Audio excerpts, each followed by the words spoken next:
Hello. Hello, everybody. Welcome to Cache Canada Chats. It's open mic night.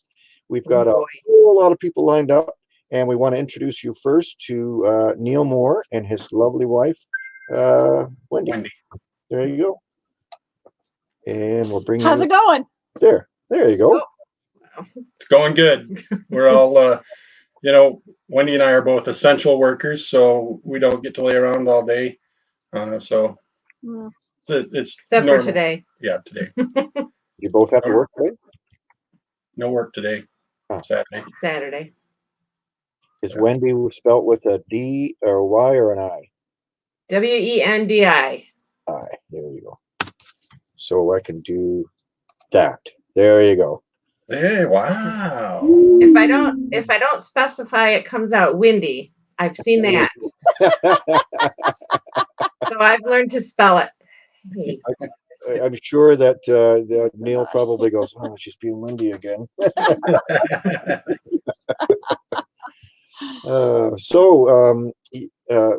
You got Wendy on, and she narrated. If anybody hasn't seen the latest Bob Billy episode, Wendy narrated a poem that you wrote for that episode, and it was called "Social Distancing." The episode, right? Yep. Yeah, it was well done. It was really good. It was a good. He gives me these things, but then doesn't tell me the whole picture. Yeah. So I had no idea what he was doing with it. So. Oh, he just said, "Here, read this." Basically. Yeah. Yep. It was. We really liked it. It was really nice.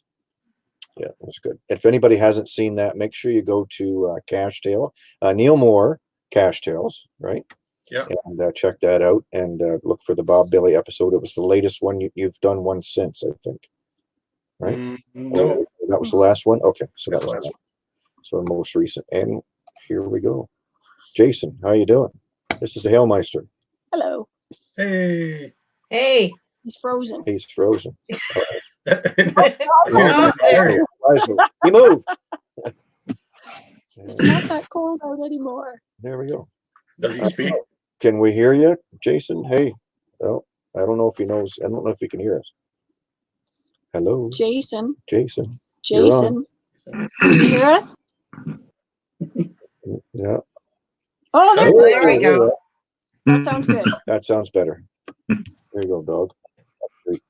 Got to keep the dog in treats. And Hailmeister, you just had an episode up on caching in Wisconsin. No. Yes. Wisconsin? Yeah. Yep. And good thing you went when you did, because I don't think you could get in there. Yeah, I can hear you. Huh. Yeah, you're laggy, more laggy now than you were. But the voice is really good. Yeah, the voice is good. You just Pick the lesser of two evils. Yeah. And maybe disconnect and try again. Hello to Skatey Rocks and her Geo Munchkins and Geocacher Ken and. Oh, sorry, we have comments. There we go. Yeah. Geocaching Adam is on. He's back doing some geocaching. Jason Johnson there. He's one of our patrons. Hoosier Cache Hunters, they're on. David from up near Perry Sound. Skatey Rocks, all the way from Australia. Yeah. And her kids, I hope her kids are watching. They really enjoy everybody's videos, not just Cache Canada. Doing a great job. Okay, what do you got on tap there? Are you guys going to go caching again together? We're going to see more videos of the two of you. Yeah, we're not sure, with this whole virus thing, what's going on, but we do have a plan, hopefully, to get to Chicago one of these days. Probably Geo Bash will probably be the next get together. Hopefully, if everybody can go. It's all going to come down to, if we're still in this thing or what. So, but who? Jason and I. Okay. Yeah. Well, I was just checking. Yeah. I never know. Yeah. So far, Midwest Geo Bash is still on. That's in July. Right? Yes, end of July. So. Yeah. It might be. You know, they say this thing that we're going to be in till the end of May, up until June. So hopefully it'll die down by then. We'll be able to go now if we can get across the border. Yeah, that is a positive. Our trip got canceled, so Oh. Yeah. Yeah. It's, I know Jeff is planning on going, mhm. and We might have to crash the party and park in somebody's side lot. there's always open spaces there, like Is there? where you guys were camped last year. It's always been open. So Okay. If anybody hasn't been to Midwest Geobash, it is an awesome event. It's a lot of fun. It's about 3 days long. It's like one day is Saturday, but there's more than just that. It's not quite as big as going caching down in Georgia, but it's more than just the one day, and it's a lot of fun to camp right there and hang out with everybody, because you have different events that go on. You have a poker run on Friday, and then they have campfires at night and all that kind of. It's a lot of fun. When we planned our trip to Ireland, we were disappointed because the plane was We were coming back. coming back that day. So it was like, oh shoot, we can't go to Midwest Geobash. We were so looking forward to camping again, but yeah, our Ireland trip got canceled, so we might be there. yeah, I think even if the Seattle, if the Seattle events get canceled, as long as we can still fly, I think we're still going to Seattle. Yeah. He has relatives in Spokane, so it's like, well, we got the plane tickets and the Mhm. lodging, so we might as well use it if we can. I got lodging. I didn't say you had lodging. Yeah, well, we have lodging so far. That hasn't been. Hey, can I bunk with you guys? Our flight to it depends on whether we can get across the border. You might be That's going to Washington. We might be going to BC. We just can't get across the border. You never know. Our flight was just recently changed again. It's not anything serious. It wasn't canceled, but they keep moving the times around. They keep swapping it up and moving it around. So we'll see if that works. So far, we're good. And bring in Jason again. How are we doing now? Holy cow. There you go. You're good. You're good. I'm now. on my phone now. I've tried 2 computers and now this. So hopefully this works, because if this don't work, I don't know what I'm going to do. So You're awesome. That's awesome. Excellent. yeah, thank you. Thank you. So there you go. Finally. So how was your last video? You went with Mr. Bill. That was awesome. I should have. He's out in the garage. I should have brought him in here. That Man. was awesome. Anybody hasn't seen that, Hailmeister and Neil Moore were on a trip, and they went to Wisconsin, and Jason had a Mr. Bill travel bug. They're life size. Cool. Where did you get the other? How did you end up with 2? Well, I don't obviously know. the one was a travel. Get a Gumby. I got a Gumby right there. Yeah. Obviously the one was the travel bug, and I messaged Neil and said, look, when you come here in a few weeks, I got this great idea for a travel bug video. We got to bring Mr. Bill and have some accidents, right? That'd be fun. And so he's like, I'm bringing a stunt double so we can really burn him up, beat him up, whatever we got to do. So he brought it. So all thanks to me. Yeah, they're only $10 on Amazon. Oh, okay. The one shot, I thought you broke it because it was like the travel bug has a bar through the chest. Yeah, that's the actual travel bug. They drilled a hole through and put a cable on with the tag on And the it. next shot you showed, it didn't have that. And I'm like, oh my gosh, they lost the tag because I didn't know it was an Stunt extra. double was Nah, impressed. So yeah. The stunt double almost didn't make it. Jason was a little heavy-handed with him. That's there true. you go. Yeah. Hoosier Crash Hunter says hello. Hey there. Hey there. Paid over from you. That's awesome. I can't see the chat on my phone. I'm afraid of pushing too many buttons, so I'm just going to leave it. I can't. If anybody's typing anything in the chat, I can't see it. Oh, that was pretty good. We're going to bring in, well, there we go. We're going to bring in our other guest. We have Adventures with Dan. How you doing? Hello. Everybody. No see. From the great state of Georgia. Yes, sir. And how is geocaching progressing for you? We're actually, what is it? We're under curfew right now. We can't go anywhere. We're Oh, sort of stuck in our houses. Oh, so the only thing that you're allowed to do is banks, grocery. Yeah, that type of stuff. That's what we're supposed to be doing here in Ontario. We have been doing some geocaching, Karen and I, but we don't live right in the. Our city is 350,000, but it's like kind of like a small town. We live right on the edge.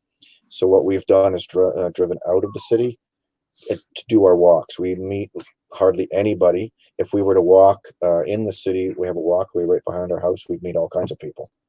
And then we'd be stepping around each other to try to go. So we've gone out, but now we are exhausting our peripheral of caches. There's nowhere to go because we went to yesterday and it was like, no, we can't go there. It's a small town. We can't go there. It's a park. We can't go there. It's a conservation area. We can't go there. It's a closed trail. So we're like, yeah, we're running out. So Yeah, they're laying off everybody out this way. So yeah, and you just got your layoff too. yeah, I just got it Friday. Yeah. mhm. Well, good luck to you. We're all in this together, every one of us. You Yeah. sound like red green. Yeah, I have duct tape. And stores are slap empty with stuff. You can't find anything anywhere right now. Yeah. Is that like in Walmart? You're gonna go to a Walmart and Walmart and all the grocery stores everywhere out here, they're completely empty. There's nothing. do you have the lines to get in now? We do.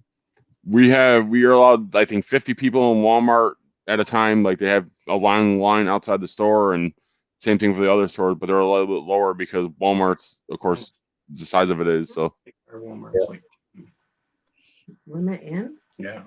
I didn't know that. We were approaching 1:15. We're gonna bring on a special guest, and it's questions for anybody that wants to answer this guy's question. This next guest is one of our reviewers, our volunteer reviewers for the province of Ontario. The last broadcast we had Cash Drone on, and this is his, I don't know what you would say he is, but here he is. We have. I'll go with special. Hello. There you go. Hello there. How are you? Not Cash? too bad. Good to see you. You too. And tell us what's going on in the world of Ontario and area. Well, on March 26th, the decision was made by the Ontario Reviewer team to do a pause on publishing of new caches in Ontario. So that kind of preempted some of the more recent updates we've had from government and from health authorities. And so there's kind of a hold on new things going out. And since that time, of course, things have got kind of thick and heavy. And the updates to the community, we've been trying to put them out through the wiki and through Facebook. But we're not the only region to do it, as I'm sure you've all seen or read. And there's fewer caches being published. Yeah. That's It's getting rocks. So we're going to see how this goes. So obviously it's not optimal or preferential, but there are some complications with all of the land closures and permissions being pulled and all the trails being closed that makes reviewing complicated, to say the least. If you were to press a green button and have a cache released in the middle of a conservation area where some land managers just spent 2 days putting up yellow tape, if his email goes ding and he sees a traditional right in the middle of his field, chances are he could pick up the phone somebody, send an email to HQ, and we don't need land managers getting upset and potentially pulling permissions. So it's kind of was the first best step to do. So yeah, you got not you personally, although I'm sure you felt it. You got quite a bit of heat initially when you guys did that. So it's you, Cash Drone, and Hard Oil. No, not Hard Oil. Cacheminder. Cacheminder. Cacheminder, yeah. You all got a pretty big, hefty amount of comments, I believe. It depends on one of those. It's sometimes louder when you hear dissent than anything else. We had a lot of emails with thank you and why did it take so long, but of course they kind of get a like, whereas when people aren't thrilled with something that they're passionate about, they're more likely to talk about it and gain comments. But I've had a few people since then who initially weren't thrilled with the idea have sent notes saying, you know what, I get it. Maybe I didn't realize it at the time. Maybe I thought this was just going to be a short-term issue, a couple of weeks, and we'll be going back to work. Yeah. But I think the messaging and the learnings, this is the real thing, so to speak. So it's unfortunate that the game has to be affected, but we're all being affected. There is no normal right now, and nobody knows what the new normal is going to be. So a game truly is probably the least of our worries, but it's a thing that keeps people together. It keeps people's mind off of their day-to-day, and it's an escape. So I can understand completely people being a little stressed at anything changing. But Yep. hopefully it's just going to be for as short a duration as possible, and we'll go from there. Other than I think around us, they've done the same thing, right? But not all of New York. I think they. One of the things that is there's no great list for me to go and check. I think New York has. I think Connecticut has. I think New Jersey has. I know Colorado did. New Mexico did. Nova Scotia did. Quebec did. All the same though, publishing new caches. A lot of regions have done a no events, and that's how most of this has started. Was events which were already been published have been retracted if they were in the next 2 or 3 weeks. In some locations, so in the states, the parks and land management agencies, they have a clearer communication with their reviewers, and they provide maps and shape files to say, okay, this is a green space, for example, where the state promotes people to go out and exercise. So if there's a big swath of land where people have said, okay, during COVID-19 lockdown, if you need exercise, go here because you won't be around other people. Well, some states, I believe, are publishing in those areas, whereas other locations, just like Ontario, you don't know which areas are and are not open and closed. It's almost impossible to try and keep track. And they've just shut things down. So different locations, different requirements, just like the government updates, things can change every day. Key thing is stay safe. And so today, and there's emergency alerts that your phone gets now and again where they beep and scare the living daylights out of you. We had a couple of those, and it was from the Ontario government saying stay at home. Well, if you live in Toronto, you might have a different thing from the public health. If you go to the Canadian government website, they might say just go outside for exercise. So the messaging is very different according to where you read it. And of course, one might look at the messaging that best supports what they want to do. So I think that's one of the challenges, depending on where you are. Ontario is a big place, is that some people were a little stressed that their local messaging said, by all means, go out and cycle. And somebody else's messaging said, don't set foot outside the door unless it's critical for groceries or medical. I'm not sure if the liquor store counts as groceries. So yeah, there's no win-win here, right? Yeah, see, I'm dry this evening. But you do what you can do. And I remember, that's good with vodka. A lot of the things is that in no way, shape, or form would I or any of the reviewer team give people health advice. So I can sit back and say, you do what you need to do to stay safe, because that's common sense. Follow your guidance, whichever one you choose, that's fine. But from my side of things, I can't guarantee that I'm not hitting a button on a cache to go out and cause issues. And yes, there is a small factor that one could say, well, there could be a first to find hunt. People could gather. Well, okay, people can work around that. But truly, from a guidelines perspective, all local rules apply. We don't know what that is right now. So the secondary is, yes, you're stopping people from gathering. But primarily, you should be taking care of yourself and stuff at home and making your own decisions. On our side, we're just going to maybe dial down the new things going out there to tempt you with a carrot on a stick. Not optimal, and it's going to be messy afterwards, I can tell you.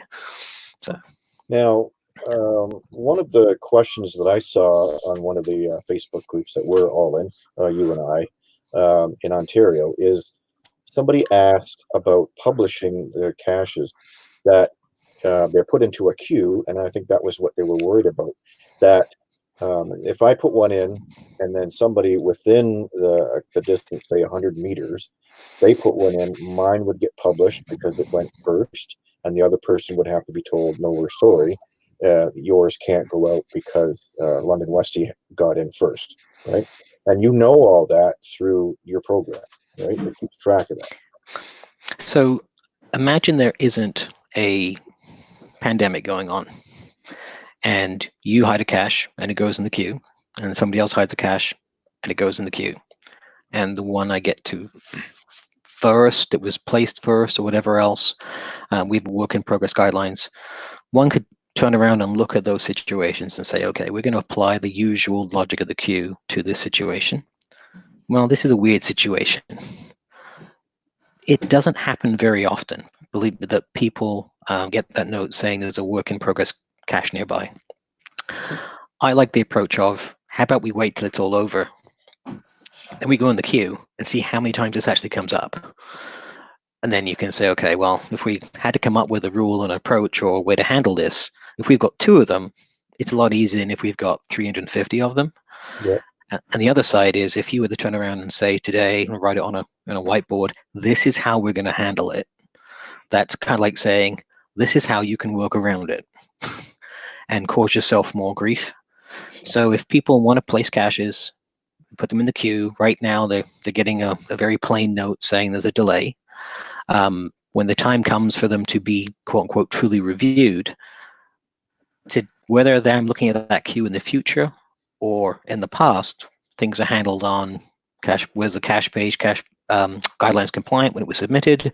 When was it submitted? Was it there first?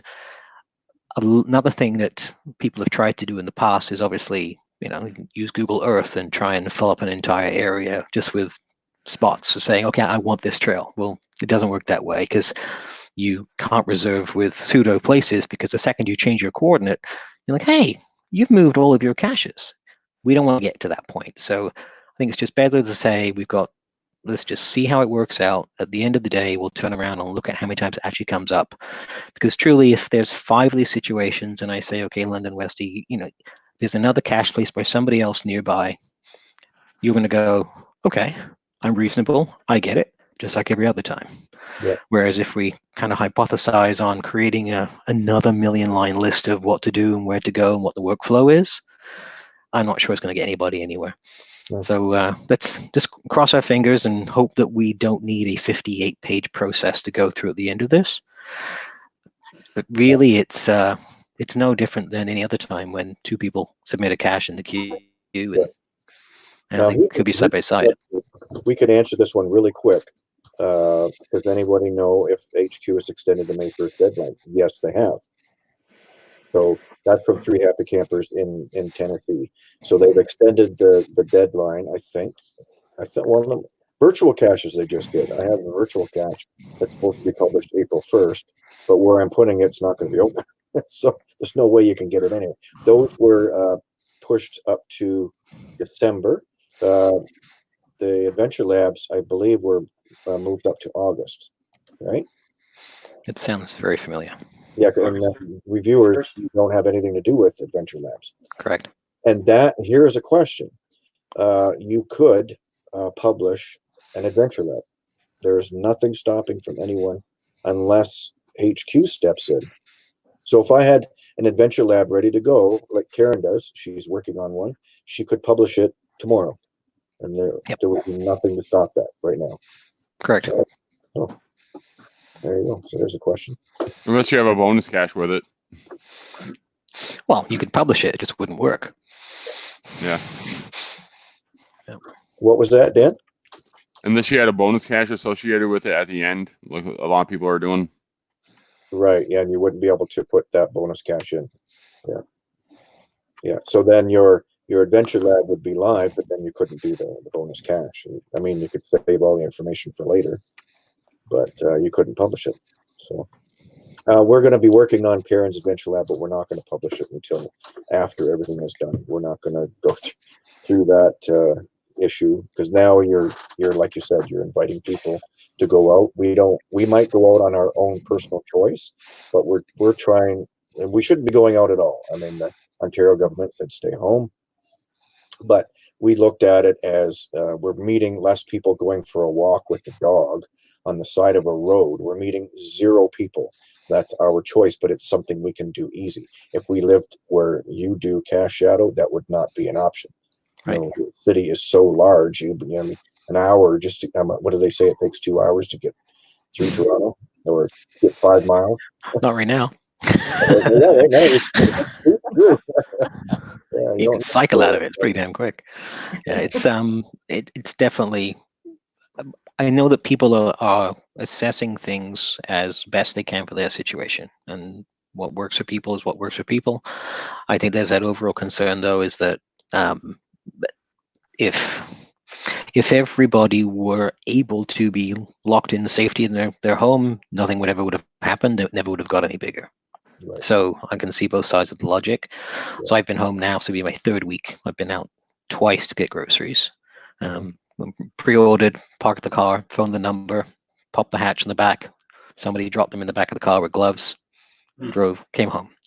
Yeah. So that's been my 2 outings. But you're in a very high density population. I am, but at the same time, for me personally, it gives me a slight feeling of accomplishment of actually not made anything potentially worse. And it sounds silly, but the whole get a flat tire and without thinking you phone a tow truck driver. There's some poor guy sat there driving a tow truck thinking, oh great, why didn't these people just stay home? I don't want the business right now.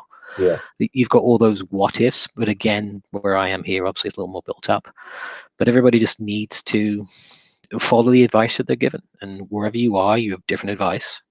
I saw an interesting little meme on Facebook, and it was like, was it different regions having different rules? Is kind of like having a swimming pool with a peeing only end. Yeah. I shared that one.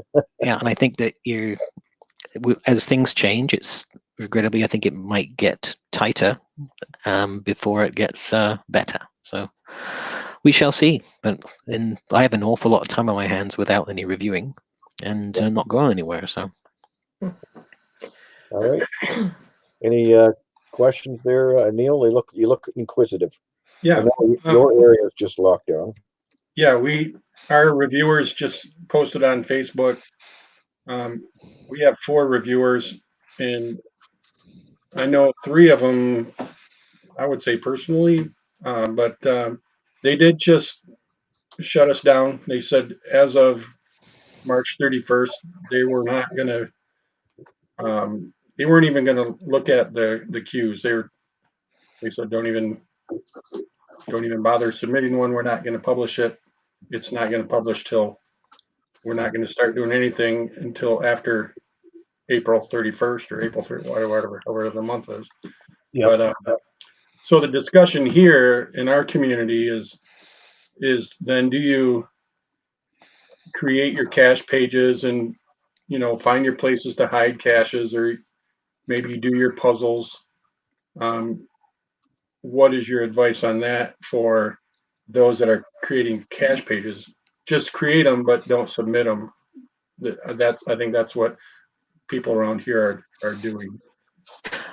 I think the way that different regions handle their reviews probably overrides any blanket description. But on my side, my OCD always has me creating my cache page the day I want it to be reviewed. So my place date and my cache page, because that way my GC code and my date are the same. One of those things. So I usually create my pages offline, copy paste, and submit for review when I'm ready. Now's not a bad time to do that, but of course, you get the joys of creating a cache page, using the coordinates in little red circles help you out for trads, etc., etc. If you're a player that relies on that, then I can understand you creating your page. If you create it and you put it in the queue, it's there. How your reviewer team handles it, whatever works for you and works with them, maybe send them a note, find out what their preference is. The flip side to that is that if you don't create it and submit it, you're going to do it at some point anyway. It's kind of delaying the inevitable because you're going to do your work and it's going to end up in that reviewer's queue. So it's not like he's going to or she's going to have less work to do. It just might mean that it trickles over, or it's a little less scary for them to hit the queue next week and go, oh, there's so many hundred waiting versus hundreds and hundreds waiting. I would actually reach out to your local, ask them what their preference would be. For Ontario, if people want to create their pages, as they say, they can. We'll get back to them. But we're trying to avoid giving the impression that people should go out and hide caches and maintain caches, for example. So we've taken a pause on sweeps. So normally those health check emails you'd normally get from HQ that give you a nudge saying, hey, you're going to have to check. Well, sweeps are when a reviewer might go around and give you a little tap on the shoulder, reviewer note saying, hey, you've got that nudge from HQ. It's been 45 days. Yeah, what are we going to do about it? Well, we're not doing that right now, because if someone's saying stay home, I'm not going to tap you on the shoulder and say, hey, go get it done. Yeah. So all those activities, or even if coordinates are wrong with a cache that you would submit, if I were to say, I'm not going to review your cache, but by the way, your coordinates are wrong, they're in the middle of a field. If I do that, you might go out of the house again and go to that location potentially. Yeah. So it's counterintuitive. So in Ontario, if people submit, that's fine. I'm not going to do anything with it. In your region, they may want to have you not submit them. So your mileage may vary. Creating the cache page, I think 90% of the people would just do that anyway. It's nice to have it there, have it prepped, double check your puzzles, go from there. But it's a good time to be solving puzzles too. And there's an awful lot of virtual puzzle solving groups going on right now. Yeah, I got to join one of those. Thank you very much, Roy, for joining us tonight. Thank you. We're going to have a show just with reviewers. I think that'll be an awesome show. Oh. No? Who'd want to watch it? I wouldn't want to see it. A lot of people. So you're welcome to stick around. We're going to bring up another guest. This is our surprise guest. We're not sure if a lot of people might not know who he is. I'm pretty sure most do.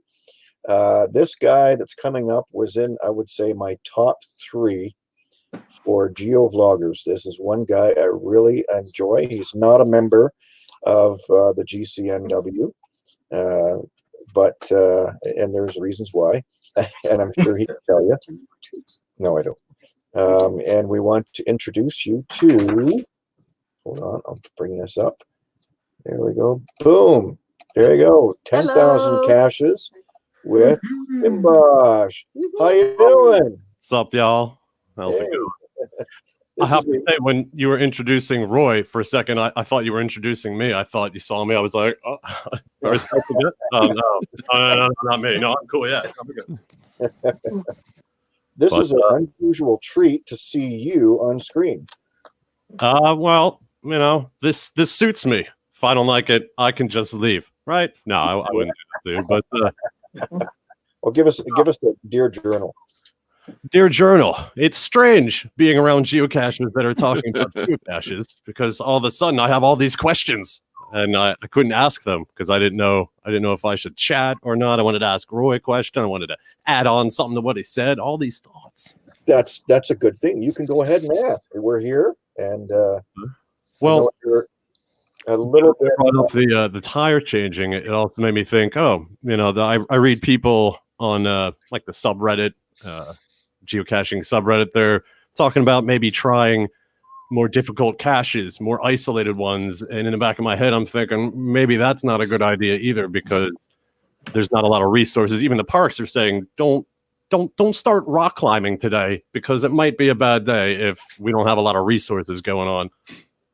Like don't tax the rangers. There's only 2 working 80 parks now, so maybe when you're going for your isolated caches, maybe not go for the mega difficult ones unless you're super, super good at what you're doing there. I don't know. I feel like there's going to be more and more people added onto that terrible list that's on geocaching, that people that died while caching.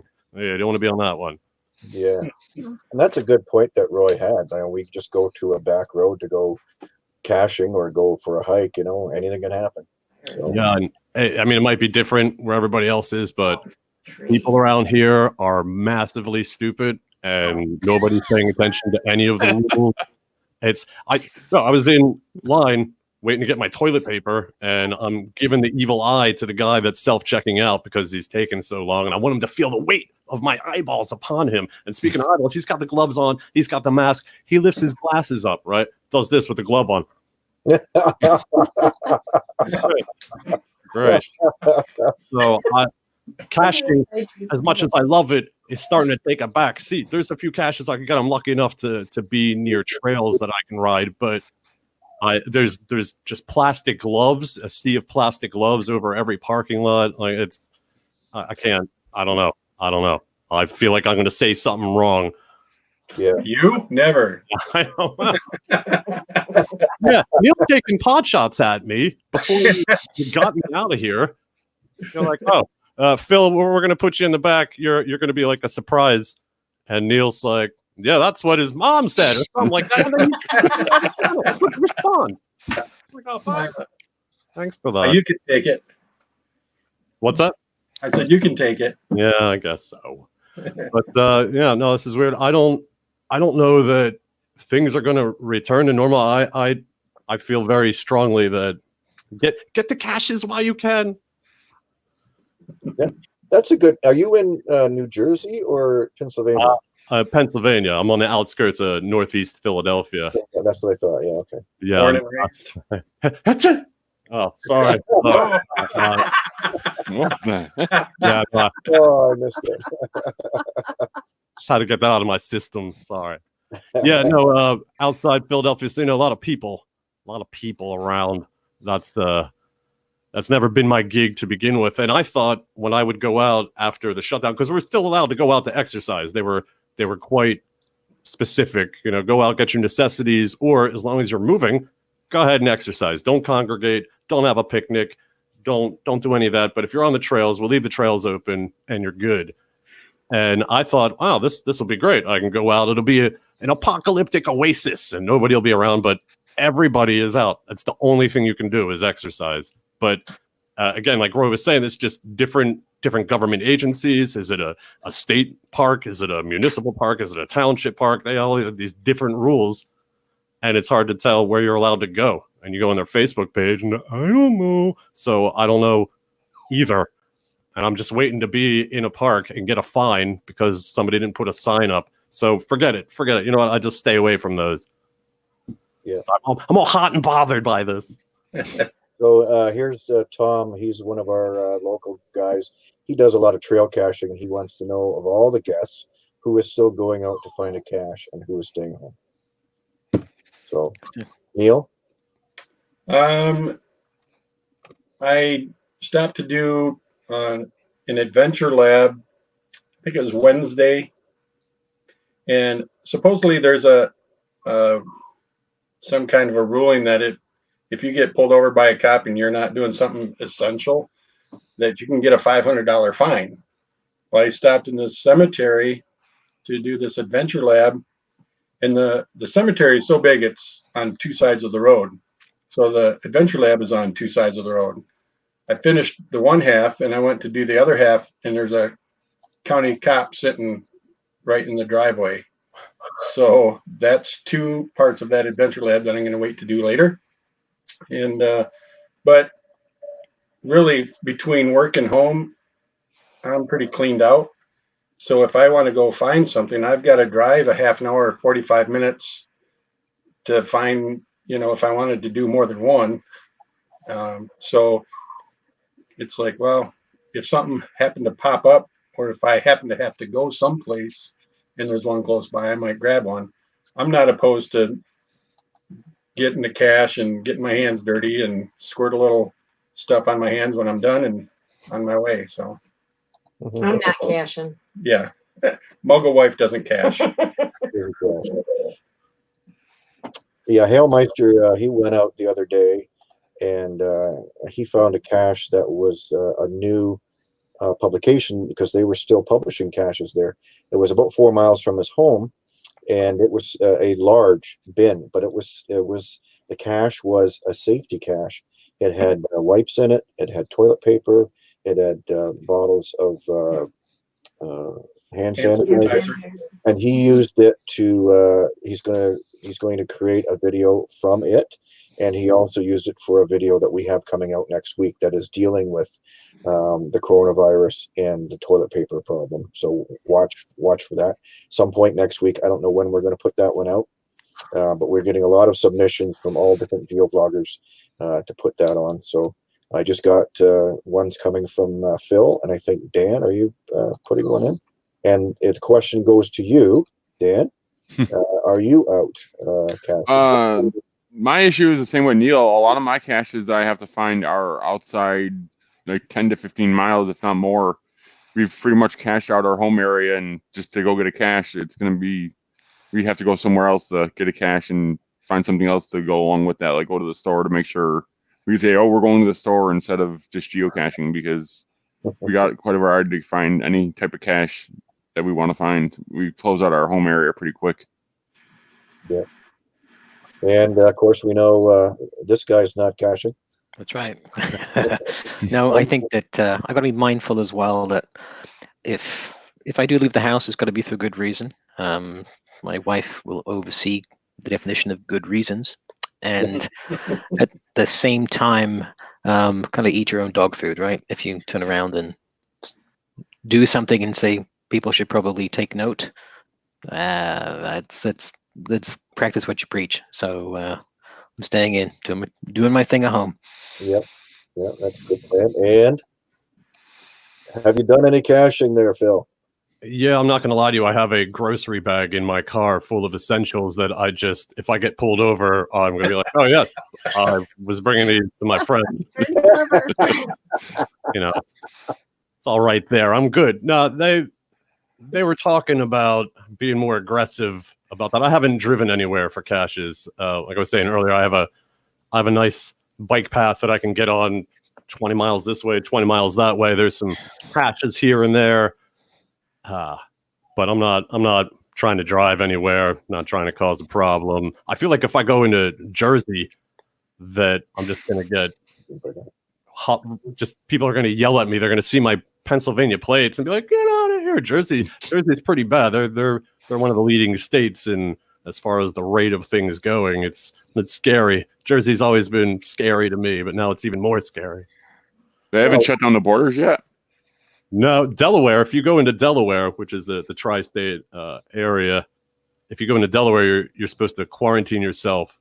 Everybody's going to Delaware for alcohol. Pennsylvania state liquor stores shut down. Everybody's going. Really?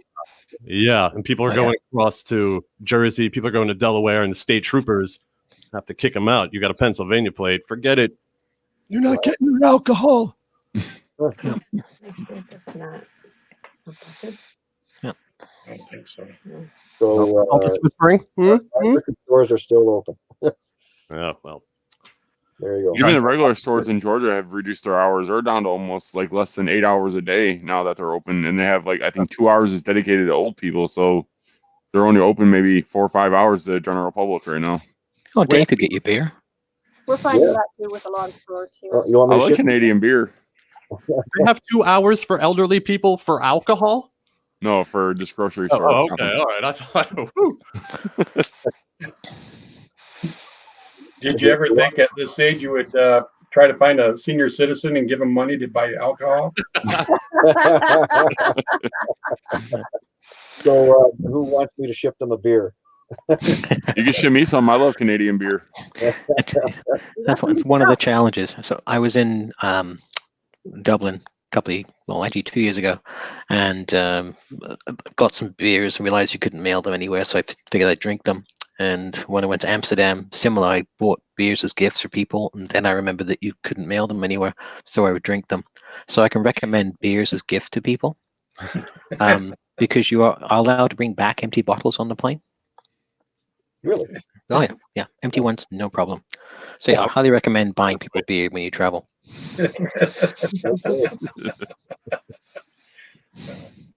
I have a solution for Phil. Wait. What was my problem?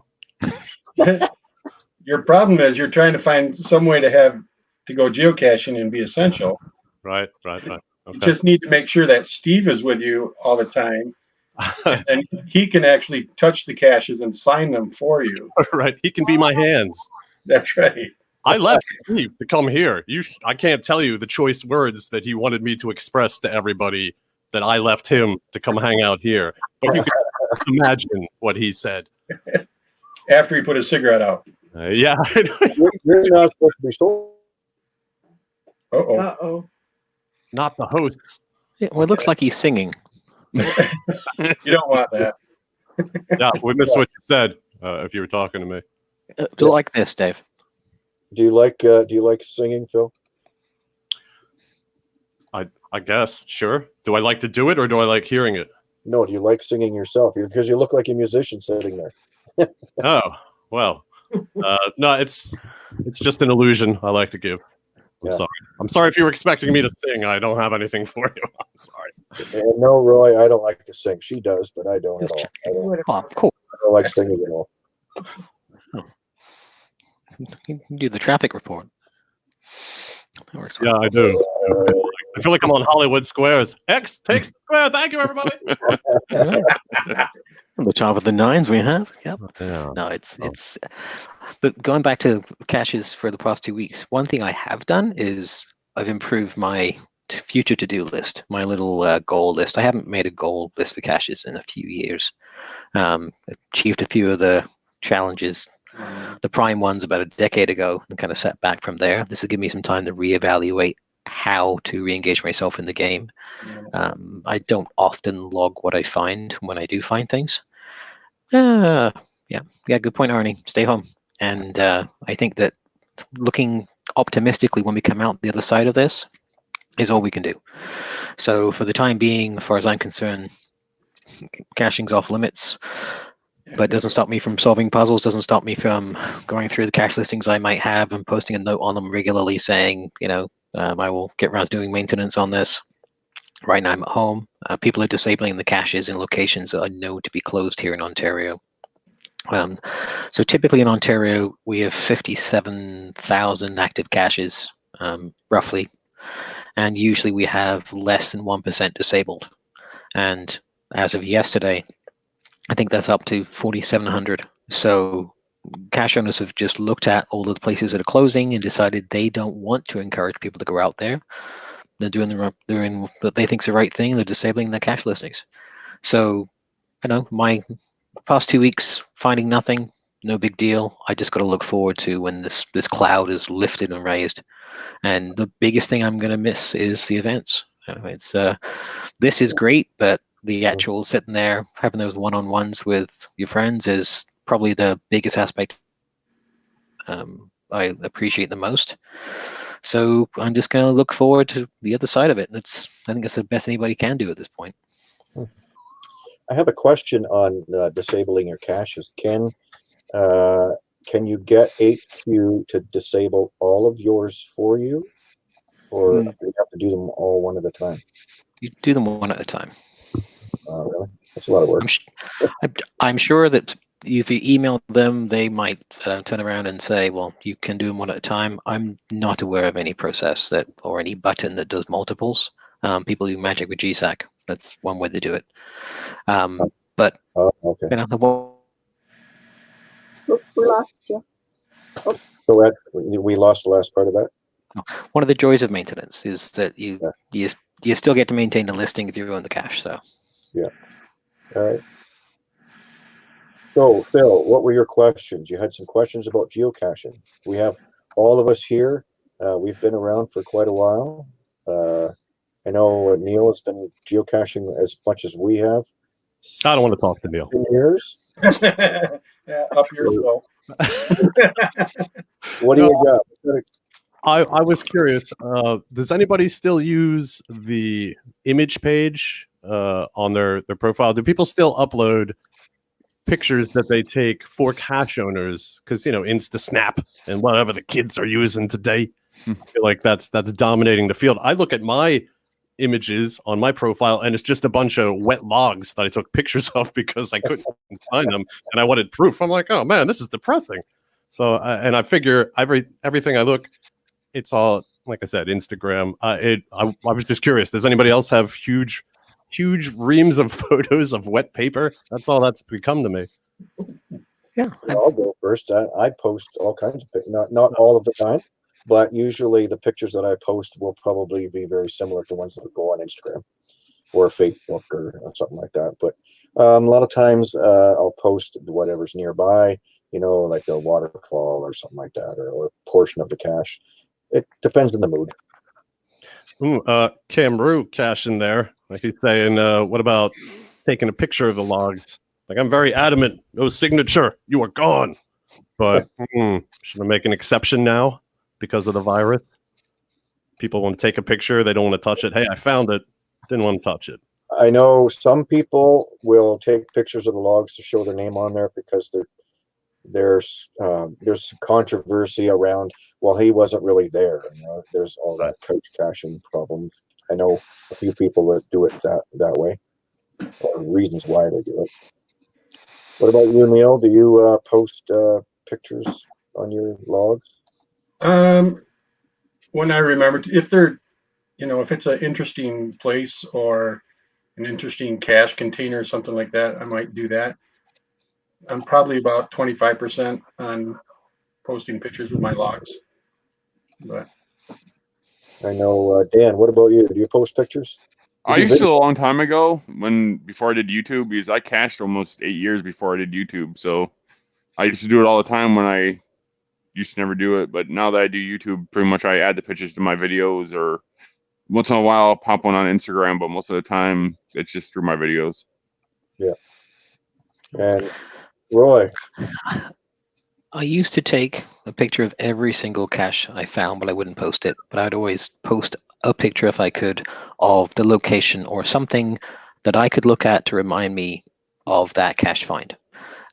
Sometimes it would be, the scene, the view. It might be the container close up. If it said in the cache page, it is a 35mm container, because I've also been very mindful not to give spoilers, because remember, anything that you could possibly do to make somebody upset, you're going to make somebody upset. I've done logs as well. In fact, there was a cache I signed a log, take a photograph of it, a physical log, a few years ago. And then about a month later, the cache owner deleted my find log. And I contacted them. I said, well, what gives? She goes, well, I took a look at the log and your name wasn't there. And I'm like, okay, I know I signed that one. And I pulled out and I look at my photograph, and I've got the log photograph with my name on it. And she said, well, I'll send you a picture. And she sent me a photograph, and it's on lined paper, and it was all the logs, and then there's this gap where my name should be, and carried on. And I sent her my picture, and we worked out that whatever pen I was using was, not a Sharpie. It had just washed away. It was right in the rain paper. And I went, well, look. And I showed it there, and she looked at it. She held it up to the light, and she went, sure enough, it was there. And I was really glad I had that picture of that log. This is before I was a volunteer. But I do use the gallery. In fact, even at events, if I just take a picture of my coffee cup, yeah, I do that. There's that level of interaction. But going back to what Phil was saying, the question that came up from, I think, Camru there was about people who are only taking pictures of caches instead of signing the log. And that is something like, it's geocaching, it's not orienteering and photography. So I would definitely push back on that from a guidelines perspective. And you know what, if you are worried about playing the game and not being healthy, well, one argument to say is if you were indoors, you wouldn't be worried about it. And that's almost if you're too scared to sign the log, then you shouldn't be out there. Yeah. But like anything, take precautions. Whatever you do, take precautions in life in general. Don't cross the street without looking both ways. Don't look a cache container because you don't know where it's been. Yeah. You got to think what's going to happen after all this, after it actually clears, how things are going to change in life. If they're going to keep the 6-foot rules in stores, if they're going to keep this, if they're going to keep that. It's going to be a crazy change after this is all said and done. Yeah. You have no idea what the new normal is going to be. I just want the kids to go back to school, please. They've already canceled it here. They canceled it for the end of the year today, or yesterday. Do you have kids, Phil?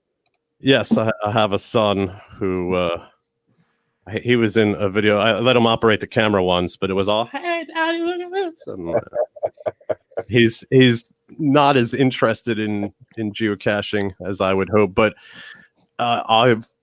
the way YouTube is, I feel like eventually having a child in your video is going to be like poison. You have a child, we can't market to a child. Get out of here.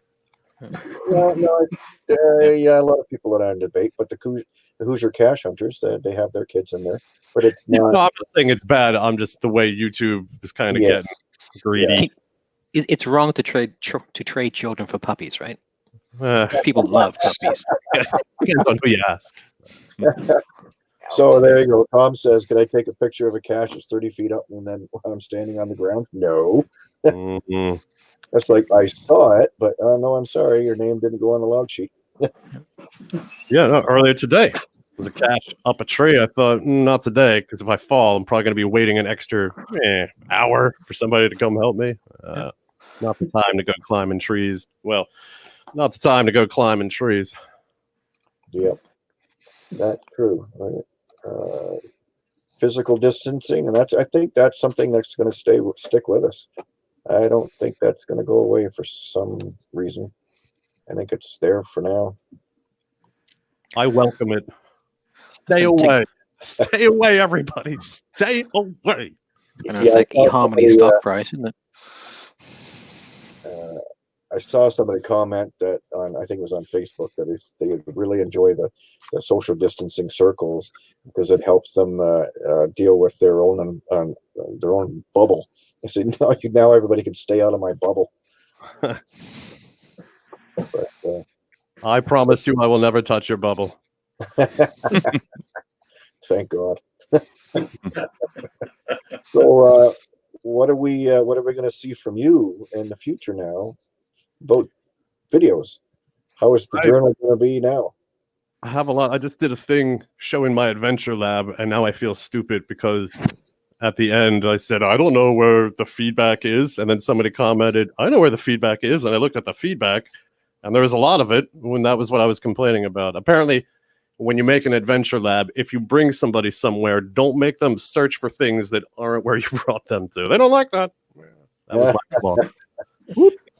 But I didn't know. I got the adventure cache, and I never used one. I never played one. I just went and made one and thought, I'll try it.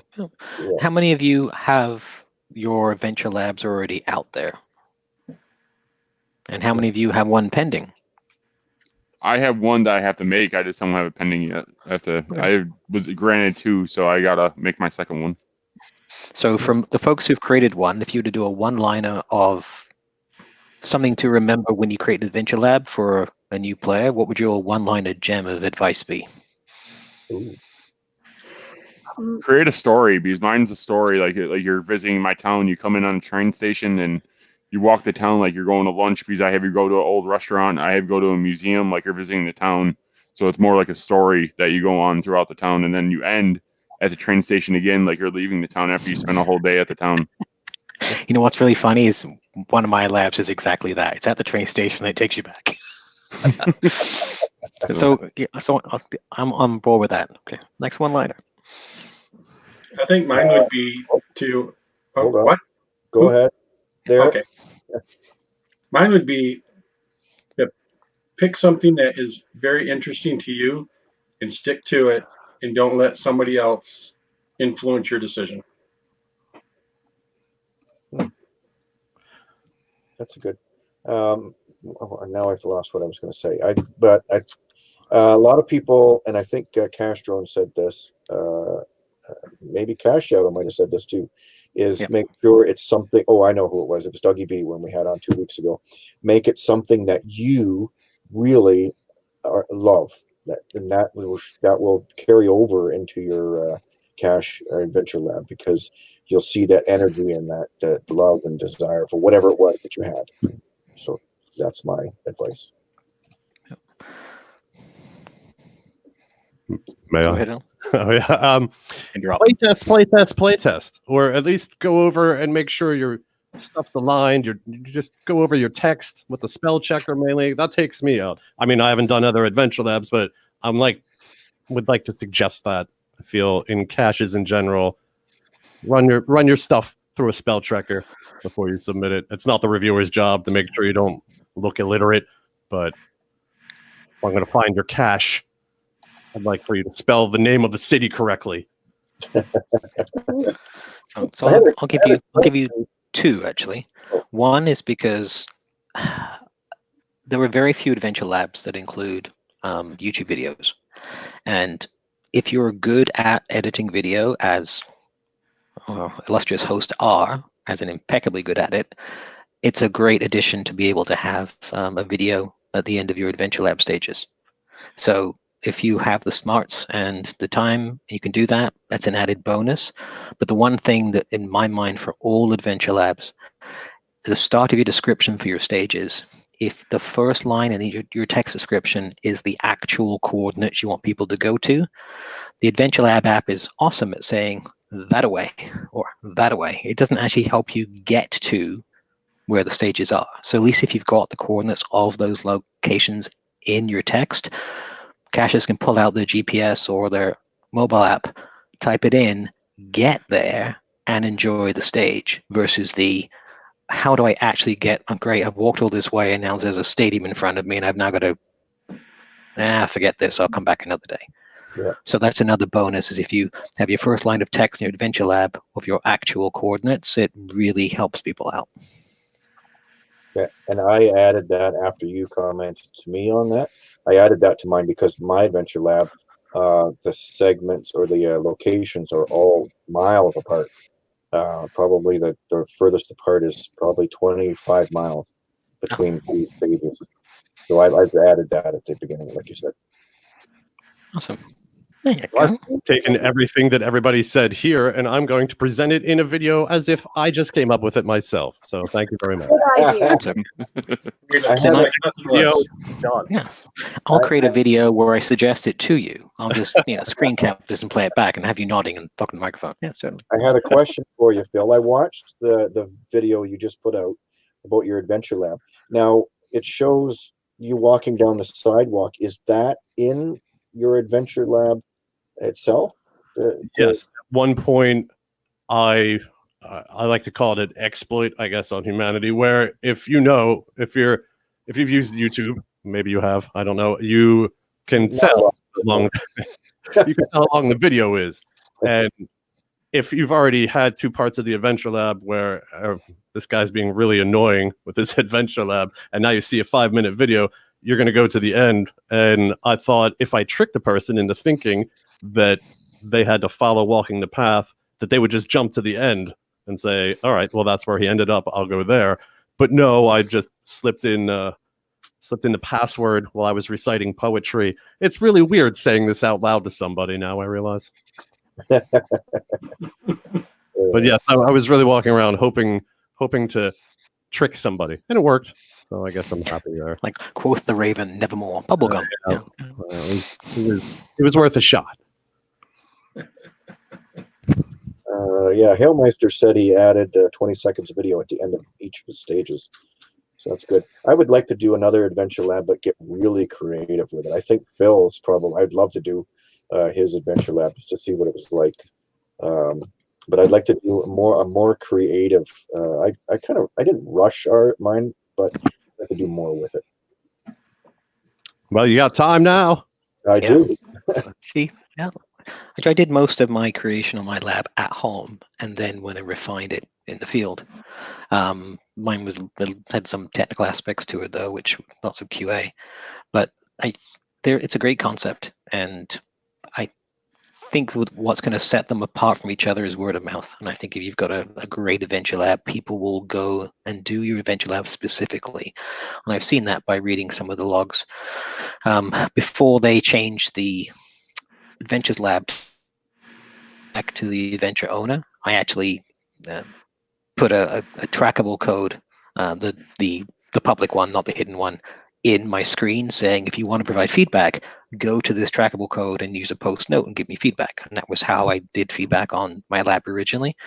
And I got some great feedback from folks, and people were saying, well, we came to town for your Adventure Lab. And I talked to some other Adventure Lab owners, and I said, yeah, people just make the trip just for the Adventure Lab and then did the caches around it.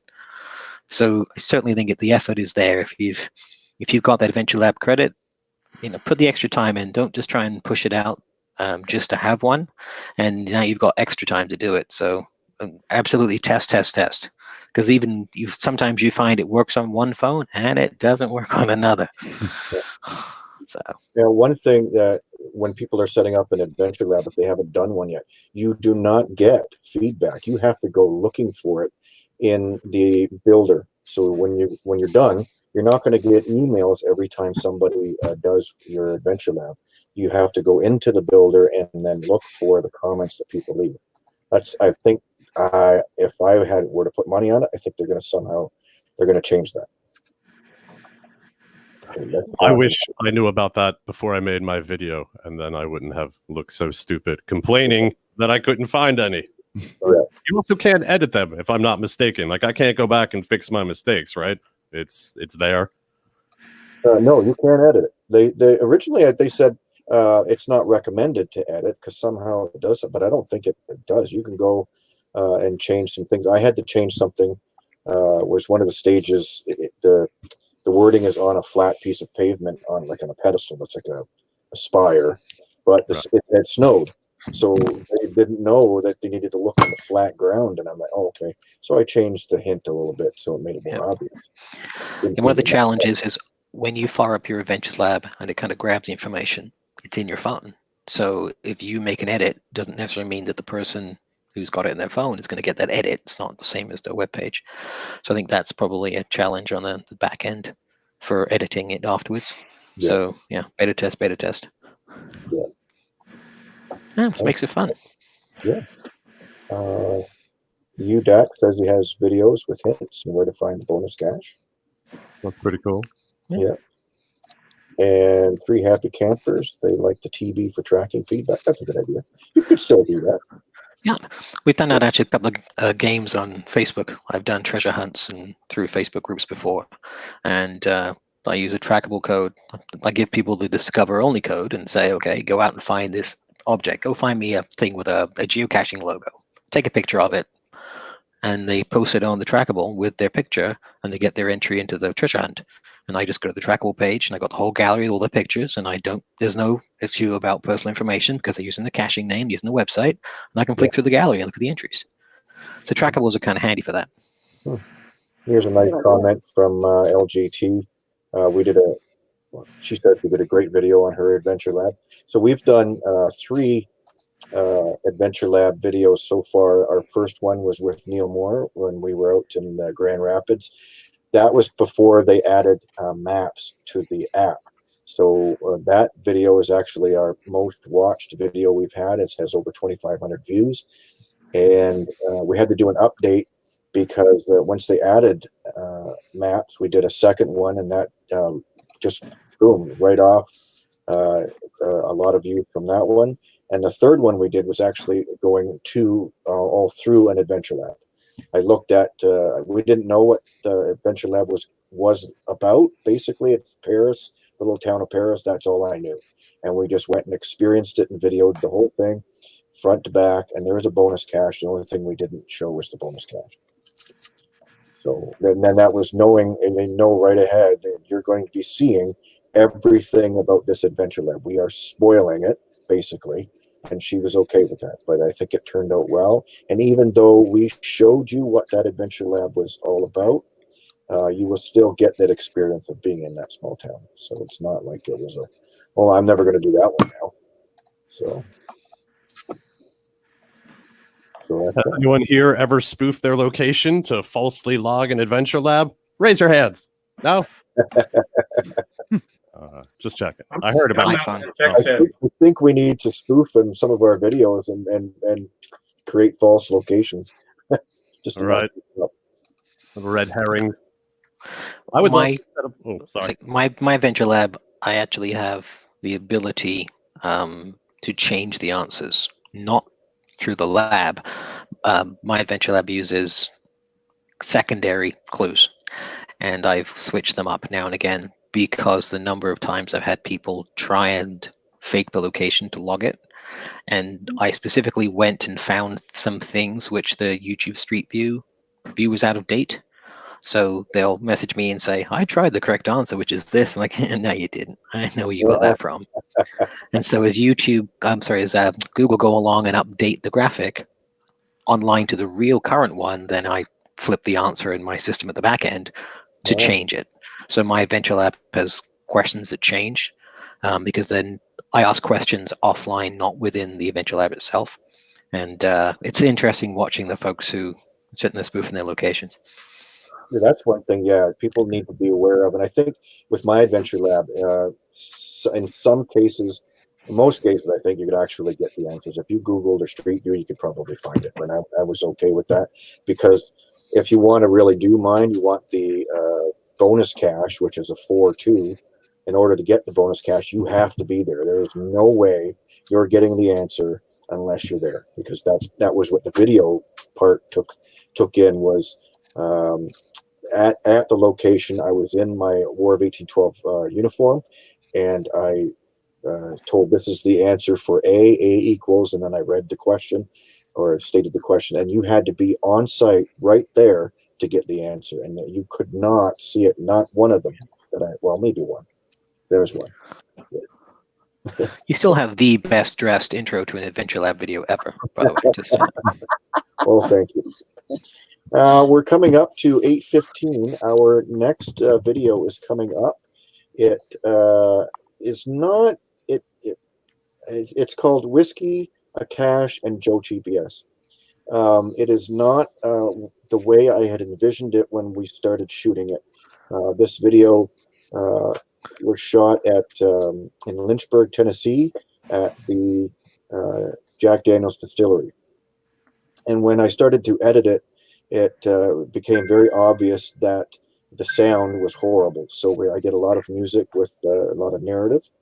And then as I was going along, I realized that I could make this video something even more than what it was. It started off being just a tour of the Jack Daniel's Distillery. But then I realized the cache owner, or who placed the cache, was something really special that we could comment on. So we have actual footage that GCHQ has allowed us to put into the video near the very end, from the person that placed the cache, who is now no longer with us. It's a nice memorial. Yeah, and we've got from Tom Brotherman, thank you very much, from Electric Water Boy. He did some video for us on commenting on the cache owner, and also Monkey Bread from Nashville, Tennessee. So that's coming up in 2 minutes. So we want to say thank you, everybody, for joining us. Thank you, Neil. And we'll see you again, buddy. Sure. You got it. Hopefully the chili cook-off gets redone in the fall, and we'll be over for that. Awesome. Yeah. And Dan, thanks very much for joining us. No problem. Keep safe there in Georgia. And Cache Shadow, keep up the thanks good so work. much, folks. Great meeting you all, and looking forward to getting back to us traveling the world together there, folks. All right. We hope that's good. And Skimbosh, thanks very much, buddy. I enjoyed everything except Neil's presence. No, I'm just He got you presents? yeah. All right. Thank you, everybody. Thank you And for we'll see coming on, you, guys. Cache on, Yeah. at some point later. Bye, Jason. All right. Night.